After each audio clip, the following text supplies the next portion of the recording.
Are you generating money using only one stream? If yes, तो आपको ज़रूर पता होना चाहिए कि मिलेनियर्स कितने मनी स्ट्रीम्स उनके पास होते हैं या कितने वे ऑफ अर्निंग उनके पास हैं जिससे वो आज इस स्टेज पर पहुंचे हैं। तो today will talk about 7 income streams for millionaires, की 7 ऐसे तरीके जिससे आप भी पैसा कमा सकते हैं।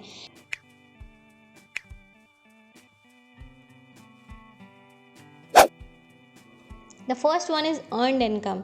अर्नड इनकम सब करते हैं, दैट इज़ कॉल्ड जॉब। एक जॉब जिसमें आप अपना स्पेसिफिक टाइम किसी कंपनी को डिवोट करते हैं और उनके लिए काम करते हैं और एक फिक्स्ड इनकम आप हर महीने कमाते हैं। तो आप अपना टाइम किसी को दे रहे हो, अपनी स्किल्स किसी को दे रहे हो और तब आपको अर्निंग हो रही है। This is called earned income. इसके एडवांटेजेस हैं, आप कंफर्टेबल होते हो, you can rely on that particular income और उसके हिसाब से आप इन्वेस्ट कर सकते हो। बट द डिसएडवांटेजेस, ये बहुत टाइम टेकिंग है। मीन्स अगर आप अर्नड इनकम में एक बार आ जाते हैं, आप एक बार जॉब शुरू करते हैं, तो उसके बाद आप किसी और जॉब स्ट्रीम के बारे में सोच नहीं सकते, because it is time taking. And the biggest disadvantage is it is very difficult to retire on this amount, कि आप जॉब जो कर रहे हैं उस उतने पैसे में अगर आप रिटायर होके आप हैप्पीली अपना retirement, after retirement you can survive. तो it is quite difficult in earned income. Interest income means आपके पास जो पैसा है आप ऐसी जगह लेंड करें, ऐसी जगह लोगों को उधार दे रहे हैं जहाँ से आपको पैसा और मिले। मीन्स जो आपने पैसा दिया है उस पर इंटरेस्ट रेट मिले और आपको ज़्यादा इनकम उससे हो। तो सबसे जो इजी है, इसमें आप अपना पैसा बैंक में रख सकते हो और उससे अपना इंटरेस्ट कमा के आप पैसा कमा सकते हो। This is the great source of passive income. अब इसमें एडवांटेजेस ये हैं कि इसमें आपको एक्टिवली इन्वॉल्व होने की ज़रूरत नहीं है। बस एक बार आप अपना पैसा बैंक में दे देते हैं, हर महीने आपको इसमें इंटरेस्ट रेट मिलती रहेगी। और इसमें पावर ऑफ कंपाउंडिंग है, जितना ज़्यादा आप पैसा देते हैं और जितने लॉन्ग टर्म के लिए आप अपना पैसा देते हैं उससे अच्छा पैसा कमा सकते हैं। और इसमें लीस्ट अमाउंट ऑफ रिस्क है, at least you can calculate your money. आपने जितना पैसा दिया और कितना इंटरेस्ट रेट उस पर मिला है, तो इसमें बहुत कम रिस्क होता है और आप अपनी मनी कैलकुलेट कर सकते हो। डिसएडवांटेजेस में ये है कि लेस इंटरेस्ट रेट होती है। आप और भी ऐसे मनी कमाने के तरीके हैं, और भी ऐसे इनकम स्ट्रीम्स हैं जहाँ से आप मोर इंटरेस्ट रेट के हिसाब से अच्छी इनकम कर सकते हैं।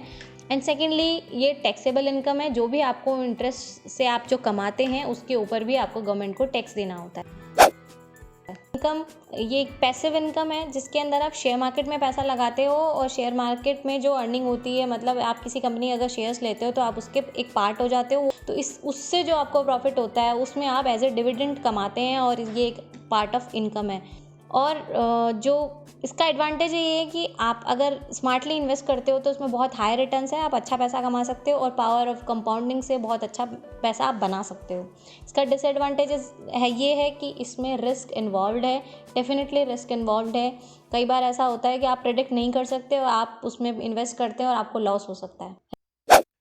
रेंटल इनकम, इसमें आप अपनी एसेट, जो आपका घर है या बिल्डिंग है, उसको रेंट पे देते हो और आपको हर महीने उससे टेनेंट के थ्रू जो आपको जो रेंट मिलता है वो आपकी एक इनकम है।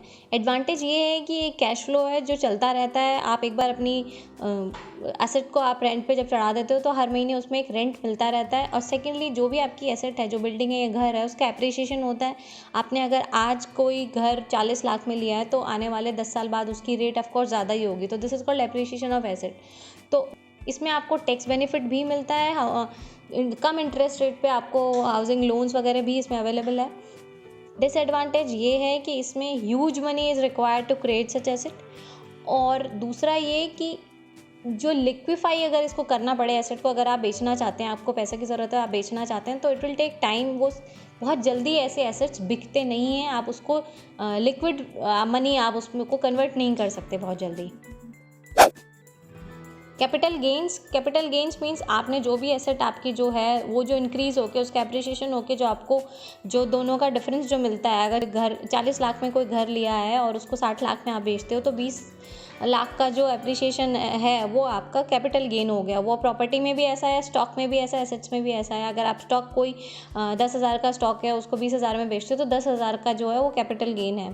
एडवांटेज ये है कि ये जो प्रॉफिट होता है लॉन्ग टर्म के लिए अगर आप इन्वेस्ट करते हो तो लॉन्ग टर्म में ज़्यादा प्रॉफिट इसमें आप कमा सकते हो, और दूसरा ये आप नेक्स्ट जनरेशन को भी ट्रांसफ़र कर सकते हो अपनी प्रॉपर्टी, ये सब जो नेक्स्ट जनरेशन को ट्रांसफ़र कर सकते हो।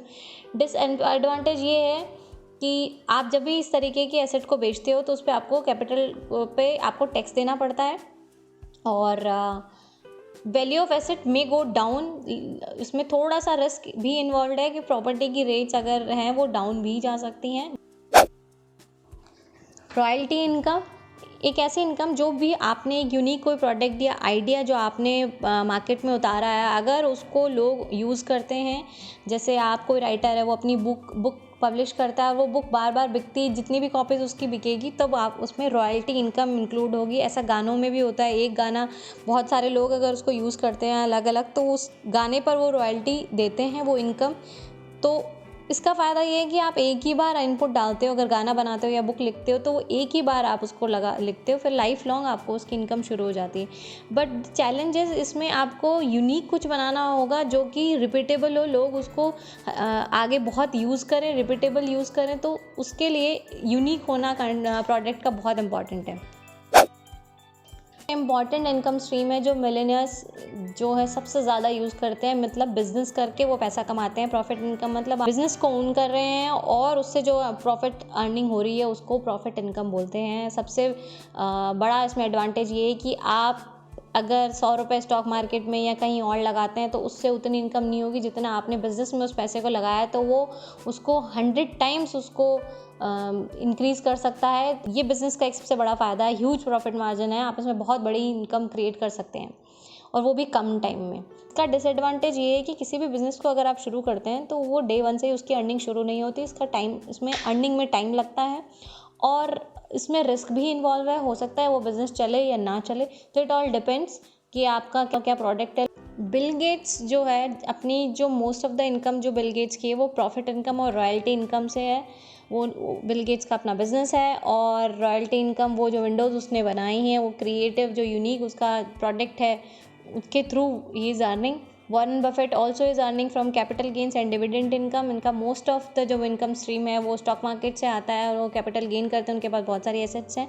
तो इस तरीके से आप भी ऐसा कुछ सोच सकते हैं कि कौन सा इनकम स्ट्रीम आपके लिए बेस्ट है, बिकॉज़ एक अगर आप जॉब पर रिलाय करते हैं तो उसके अलावा भी आपको कुछ ऐसे इनकम स्ट्रीम्स या पैसिव इनकम जनरेट करनी होगी जिससे आप अमीर बन सकें या रिटायरमेंट के टाइम आपके पास एक अच्छी खासी वेल्थ हो।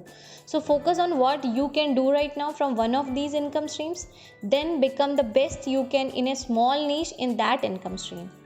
It could be life changing for you and your upcoming generations. So take a better decision right now and work for your future. This video ये आपके लिए थोड़ा valuable होगा. If yes, then please like and subscribe to my channel and don't forget to press the bell icon for latest notification. तो चलिए मिलते हैं next ऐसे ही informative video के साथ. Till then, bye bye.